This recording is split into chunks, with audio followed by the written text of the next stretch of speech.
riot by angry hockey fans. Thousands of people flooded the streets following the Canucks Stanley Cup loss to the Boston Bruins. Brian Callanan shows us the chaos and also has the latest on the investigation that's just getting underway this morning. Brian. Well, the investigation that starts this morning, Bill, will focus on a lot of the images I'm about to show you and a social media effort to make more arrests after this riot. The fighting in the streets is over with, but the fight to clean up Vancouver's reputation is just beginning.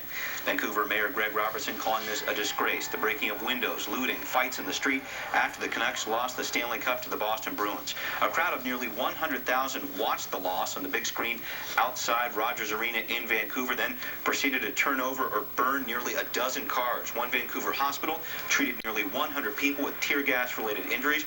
There were a handful of major injuries. The Vancouver Sun reporting 2 trauma cases, 3 stabbings, and 1 head injury after the rioting.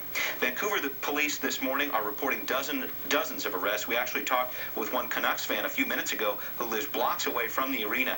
He says it was frustrating not only to see his city get torn apart, but also to see the crowd standing around with their cell phones just to record the violence. I would love to say that all Vancouver sports fans are classy people, but after seeing that, it didn't make me feel too good when I saw some of the cars burning and people, like you said, taking iPhone videos for their personal log. Al Jones tells us downtown Vancouver very quiet this morning, but some fans are taking action here. They've started a Facebook page, Vancouver Riot Pics. Originally, this page was called Upload Photos, and Facebook tagged the Vancouver rioters.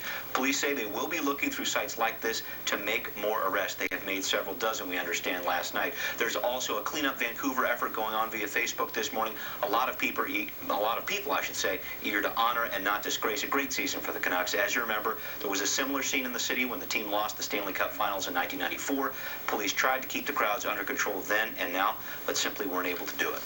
What happened? Was this a situation where the fans from opposing teams were fighting each other? In a handful of cases, we did see some video evidence of that. Some Canucks fans, some Bruins fans fighting, but this really looks like a case we have seen before. People simply using the game as an excuse to get violent, breaking the windows of a department store to steal something clearly doesn't have anything to do with hockey, and that's why police are really trying hard this morning to track down who's responsible, looking at those different pictures, the Facebook videos out there. We're working to get an interview right now with Vancouver police to bring you in my 9 o'clock report with some more details. They have a lot of work ahead still. Okay, Brian. Thank you very much.